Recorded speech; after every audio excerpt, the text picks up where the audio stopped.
आज मैं आपके सामने हाजिर हूं धनिया की पत्तियां और धनिया के बीज। बीज मतलब वो जो सूखी वाली धनिया होती है जिसका पाउडर आप खाने में इस्तेमाल करते हैं, उस खड़ी धनिया की बात कर रहा हूं। धनिया को आप जानकर हैरान होंगे कि जन्माष्टमी में अगर आप धनिया की पंजीरी नहीं बनाते, जो बहुत विज्ञ हैं, बड़े जानकार हैं, बड़े सात्विक हैं, बहुत मंत्रज्ञ और विज्ञ हैं, विद्वान हैं, उनके घरों में धनिया की पंजीरी बनती है। बिना धनिया के पंजीरी भगवान विष्णु की पूजा संपन्न नहीं होती। बिना धनिया की पंजीरी के लक्ष्मी पूजा कंप्लीट नहीं होता। लक्ष्मी चाहिए तो धनिया चाहिए साहब। पहले आप ये बात कम शब्दों में जानते होंगे। जिन लोगों के घर में धन नहीं आता वो थोड़ी सी धनिया और कमल गट्टे और काली हल्दी और एक कॉइन, ये चीजें बांध करके अपने गुल्लक में या अपने जहां पैसे रखते हैं वहां सिर्फ ओम महालक्ष्मी नमः बोल करके रख दें तो उनके घर में धन बढ़ने लगता है। धनिया में वो ताकत है।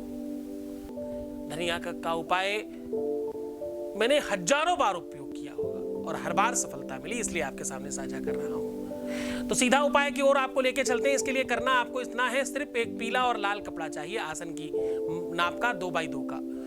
नीचे पीला कपड़ा बिछाइए, फिर कुछ धनिया की पत्तियां और कुछ धनिया के बीज डालिए और ऊपर से लाल कपड़ा बिछा लीजिए और उस पर आप बैठ जाइए।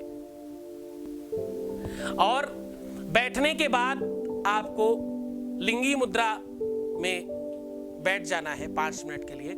लिंग मुद्रा मतलब ये हाथ सीधा कर लीजिए, यानी अर्घा बन गया भगवान शिव का, और एक हाथ ऐसा अंगूठा कर देना, ऐसे अंदर से उंगलियां बंद करके ऐसे उसको इस हाथ के ऊपर ऐसे रख दीजिएगा। तो ये नीचे का अर्घा और ऊपर की ये शिवलिंग, ये लिंगी मुद्रा है और हृदय के पास रखिएगा। सीधा ऐसे बैठिए, 5 मिनट अपने प्यार को याद करिए और कुछ थोड़े से धनिया के बीज और सामने धधकती हुई खूब अच्छी वाली आग, जिसे आप अंगार भी कह सकते हो,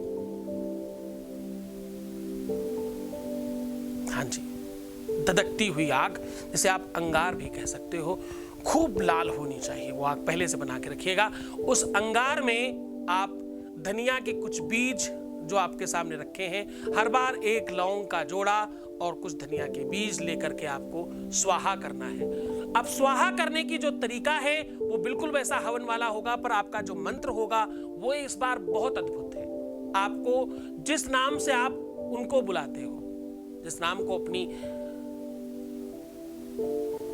जो भी आपकी अपनी पत्नी है, आपकी लवर है, आपका प्रेमी है, आपका प्रेमिका है, जो भी है, आप जो भी हो, आप उसको जिस नाम से बुलाते हो उस नाम से बुलाइएगा। जैसे भगवान के लिए हम बताते हैं, आप समझ जाओगे। भगवान कृष्ण कहाँ हो, आओ ना स्वाहा।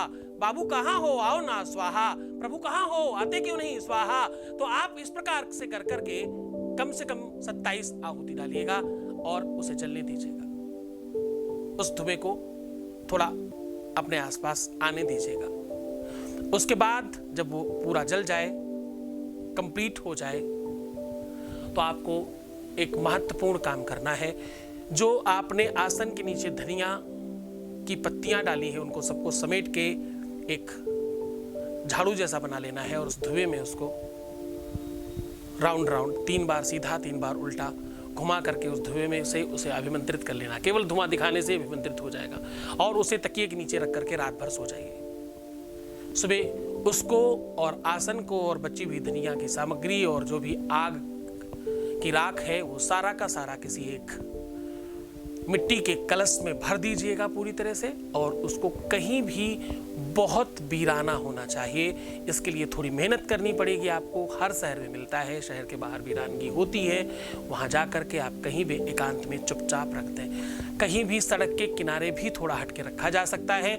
ऐसा करने से इसके लिए दिन निश्चित नहीं है, इसके लिए समय निश्चित नहीं है। आपको जैसी सुविधा लगे वैसे आप कर लें।